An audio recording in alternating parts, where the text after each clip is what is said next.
वृंदाय तुलसी देवाय प्रियाय केशवस्य च कृष्ण भक्ति प्रदे देवी सत्यवत्यै नमो नमः। नमो नमः तुलसी कृष्ण प्रेयसी नमो नमः। तुलसी कृष्ण प्रेयसी जय तुम्हारी शरण लय तार वंशा पूर्ण है। कृपा करी करो तारे वृंदावन वासी नमो नमः। तुलसी कृष्ण प्रेयसी नमो नमः। जय जय तुलसी महारानी की जय, सद्गुरुदेव भगवान की जय, श्री श्री राधा माधव की जय। भगवत गीता का पहला अध्याय और 25वें श्लोक का आज हम पाठ करेंगे। भीष्म द्रोण प्रमुखता सर्वेषां च महीक्षिताम् उवाच पार्थ पश्यैतान् संवेतान् कुरुनिति। भीष्म द्रोण प्रमुखता सर्वेषां च महीक्षिताम् उवाच पार्थ पश्यैतान् संवेतान् कुरुनिति। भीष्म द्रोण प्रमुखता पितामह भीष्म और आचार्य द्रोण के सामने, सर्वेषां संपूर्ण, महीक्षिताम राजाओं के सामने।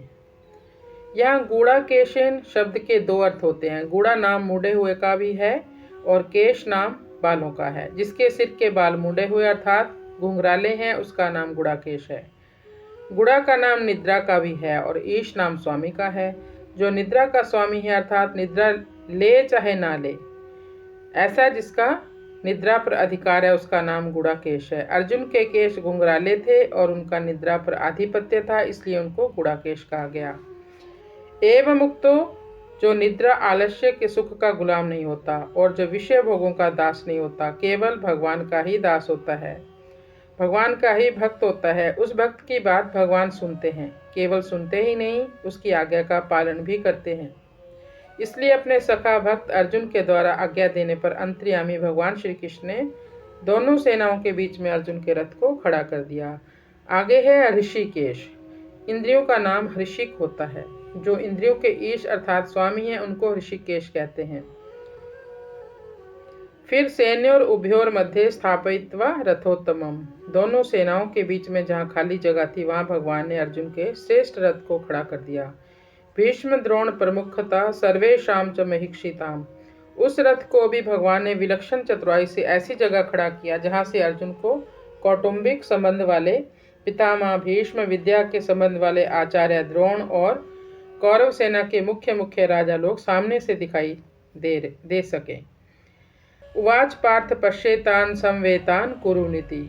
कुरु पद में धृतराष्ट्र के पुत्र और पांडु के पुत्र ये दोनों ही आ जाते हैं, क्योंकि ये दोनों ही कुरुवंशी हैं। युद्ध के लिए एकत्र हुए इन कुरुवंशियों को देख, ऐसा कहने का तात्पर्य है कि इन कुरुवंशियों को देखकर अर्जुन के भीतर यह भाव पैदा हो जाए कि हम सब एक ही तो हैं।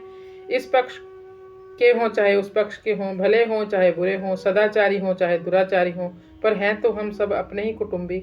इस कारण अर्जुन में छिपा हुआ कौटुंबिक ममता युक्त मोह जागृत हो जाए और मोह जागृत होने से अर्जुन जिज्ञासु बन जाए, जिससे अर्जुन को निमित्त बनाकर भावी कलयुगी जीवों के कल्याण के लिए गीता का महान उपदेश दिया जा सके।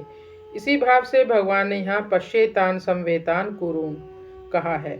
नहीं तो भगवान पश्येतान धारती राष्ट्रान समानिति कहते, ऐसा भी कह सकते थे, परंतु ऐसा कहने से अर्जुन के भीतर युद्ध करने का जोश आता, जिससे गीता के प्राकट्य का अवसर ही नहीं आता और अर्जुन के भीतर का प्रसुप्त कौटुंबिक मोह भी दूर नहीं होता, जिसको दूर करना भगवान अपनी जिम्मेवारी मानते हैं। जैसे कोई फोड़ा हो जाता है तो वैद्य लोग पहले उसको पकाने की चेष्टा करते हैं और जब वह पक जाता है तब उसको चीरा देकर साफ कर देते हैं। ऐसे ही भगवान भक्त के भीतर छिपे हुए मोह को पहले जागृत करके फिर उसको मिटा देते हैं।